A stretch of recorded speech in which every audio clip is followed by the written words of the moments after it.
Hello everyone and welcome back to the channel, and today we're going to be doing a prediction for the United States Senate elections that are happening this November. But before I start, I'd like to say if you like my content, subscribe to the channel and turn on the notification bell so you know when we upload, and also leave a like and comment. And with that said, let's get into it. So like always, I'm going to start with the solid states for the Democrats. Those are going to be Washington, California, Hawaii, New Mexico, Minnesota, Virginia, Maryland, Delaware, New Jersey, New York, Massachusetts, Connecticut, and Rhode Island. And I'm also going to include Vermont and Maine here, even though technically those seats are held by independents. They caucus with Democrats, so I'm just going to count them as Democrats for simplicity's sake. As for the solid states for Republicans, we have Utah, Wyoming, North Dakota, both of Nebraska's Senate seats, Missouri, Mississippi, Tennessee, Indiana, and West Virginia, which is a flip. Next, I'm going to fill in the likely Democrat states, starting with the state of Arizona. This seat is held by independent Senator Kyrsten Sinema, who was elected as a Democrat in 2018, but after the 2022 midterms became an independent. For a while, we didn't know her plans, so people weren't really sure how to rate this race because it looked like it was going to be a Republican versus a Democrat versus Sinema. But a couple weeks ago, she announced that she was not going to be running for re-election, so now we know it is going to be a two-way race, Republican versus Democrat. It's looking like the candidates are going to be Kari Lake for the Republicans and Ruben Gallego for the Democrats. Neither of whom are really stellar candidates in my opinion, but Kari Lake especially I think is a terrible candidate for Arizona. In 2022, Kari Lake fumbled a very winnable race for governor against Katie Hobbs, and Katie Hobbs has been very popular as governor, but she really wasn't that great of a candidate when she was running in 2022, and Kari Lake was leading the polling averages pretty much the entire cycle until Election Day.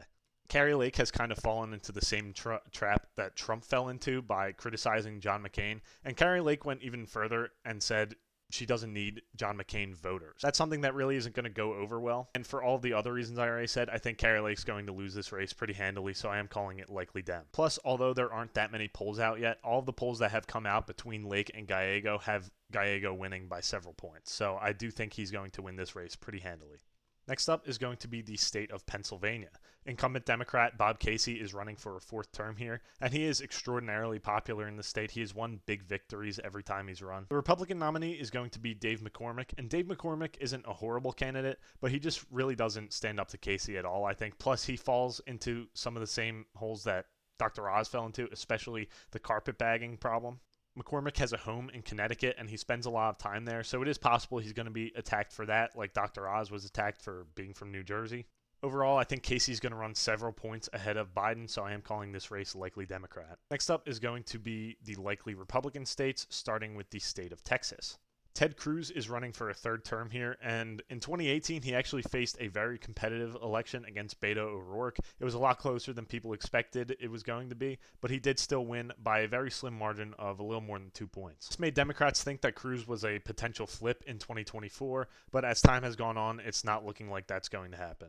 First of all, 2024 is not going to be a blue wave like 2018 was. In 2018, the country as a whole voted for Democrats by 9 points. And in 2024, if Donald Trump really does win the popular vote, that's over a 10-point shift to the right. So it is possible that if Trump actually wins the popular vote, like polls are saying, that this race could be decided by double digits. Another thing is that Colin Allred, the Democratic nominee, is not as good of a candidate as Beto O'Rourke was in 2018. Beto O'Rourke came off as a very moderate Democrat, and Colin Allred isn't some extremist, but he's clearly not as moderate as Beto was trying to be in 2018. Overall, I think Cruz will probably run behind Trump a little bit, but I do still think he's going to win by a decent margin, so I'm calling it likely Republican. Next up is going to be the state of Florida. Now, if you follow politics, you know that Florida used to be a swing state and has been terraformed into a red state. And in 2018, that was really the first sign that that was happening when Rick Scott was elected to his first term. Normally, in midterm elections, the opposition party can sweep swing states, usually no problem. But in 2018, Rick Scott was able to beat a three-term Democratic incumbent, Bill Nelson, even when it was widely expected that Bill Nelson was going to win a fourth term. So the fact that Scott was able to win in that blue wave year was really one of the first signs that Florida was becoming a safer red state. Now Scott has the incumbency advantage, and Florida has become a lot redder since 2018. So I think he's going to win pretty easily. I don't think it's quite to the point where he'll win by double digits, but I think it'll probably come just shy of that, so I am calling Florida likely Republican. Now I filled out all of the solid and likely states. We have Democrats starting at 45 and Republicans starting at 50. So Republicans only need one more seat to pick up the Senate. Let's see if they can do it. We're going to go through all of the toss-up states, west to east, starting with the state of Nevada. So in Nevada, Democrat Jackie Rosen is running for a second term, and it looks like she's going to be facing Republican Sam Brown. Right now, Rosen's looking pretty strong. She has the incumbency advantage this time. That's going to help her, and she's actually led every poll so far against Sam Brown. There hasn't been much polling yet, but it is worth noting that Republicans usually underperform polling in Nevada. It's also worth noting that there's a lot of undecideds in these polls. It's still pretty early, and people don't really know who Sam Brown is. So it is possible that he could overtake her, but right now I do think Rosen is favored, so I am going to call this race lean Democrat. Next is going to be the state of Montana. And in Montana, we have Democrat incumbent Jon Tester running for a fourth term. And Tester's in kind of an interesting situation because Montana voted for Trump by 16 points in 2020. But in 2018, Jon Tester did win his Senate race here by over 4 points. Now, obviously, 2018 was a blue wave midterm that obviously helped Tester win.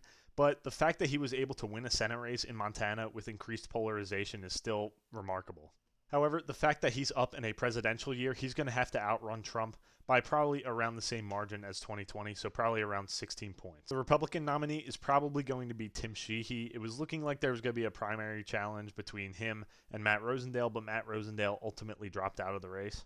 Sheehy is pretty uncontroversial. He seems like a pretty generic Republican. The fact that he's running in Montana definitely helps him. Tester, he really is going to outperform Biden by a lot. I just don't think it's going to be enough. I think he's probably going to pick off Tester here. I'm calling it lean Republican. Next up is going to be the state of Wisconsin. In Wisconsin, Democrat Tammy Baldwin is running for a third term. Initially, it looked like there were going to be a couple big names running in the Republican primary like Mike Gallagher, but ultimately no one that's really recognizable ended up running. So now it looks like Tammy Baldwin's going to face Eric Hovda. Hovda seems like a pretty generic challenger. He's just a businessman, but he is also facing claims that he is a carpetbagger from California. Carpetbagging seems to be one of the allegations that really tanks a candidate. So I think this is really going to depend on how he plays around that. Also, polling so far shows Tammy Baldwin with a pretty sizable lead over Hovda, but I do think that's partially because nobody really knows who Hovda is yet. He only declared a couple weeks ago. Ultimately, I do think it's going to be close, but I think Baldwin's going to outrun Biden here by a couple points and win, so I am going to call it lean Democrat. Next up is going to be the state of Michigan, and honestly, it seems like this race is going to be between two pretty mid candidates, in my opinion. The Democratic candidate is probably going to be Congresswoman Elissa Slotkin, who currently holds Michigan's 8th congressional district, and that's actually a district that Trump won in 2020. So she outperformed Biden. She actually won that district along with Trump. But I'm also not sure how she's going to fare as a statewide candidate because I don't think she's going to do as well with progressives. As for the Republicans, the nominee is probably going to be former Congressman Mike Rogers, who is just kind of a generic Republican, kind of an establishment Republican guy, and that doesn't necessarily play very well in Michigan. Plus, he's been out of office for almost 10 years now, so he doesn't have quite as high name recognition as Elissa Slotkin does right now. But it does look like Trump is going to win this state. He's leading in the polls by a couple points right now in Michigan.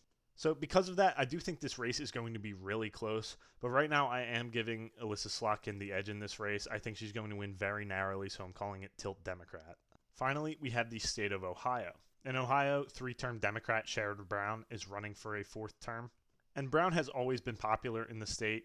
In 2018, he was reelected by about 6.5 points, and that was after Trump had already won the state in 2016 by 8 points and then won it again in 2020 by 8 points. So he clearly outperforms the Democratic presidential candidates.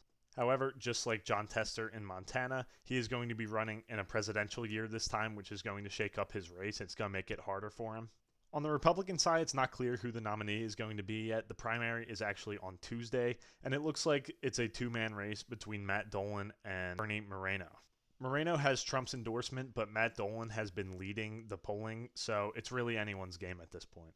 I think Matt Dolan would win against Sherrod Brown. I think he'd win actually pretty easily. Bernie Moreno, not so much. I do still think he would win, but I think it would be a lot closer. And because we don't really know who the candidate is going to be yet, I'm just going to split the difference. I'm going to call this race lean Republican, but that depends on the candidate. So now I have the whole map filled in, and Republicans flip the Senate back with 52 seats to the Democrats' 48. Overall, this map is pretty terrible for Democrats because they don't really have any pickup opportunities. Their best pickup opportunity probably would have been Texas, but it looks like Cruz is going to do pretty well in that race.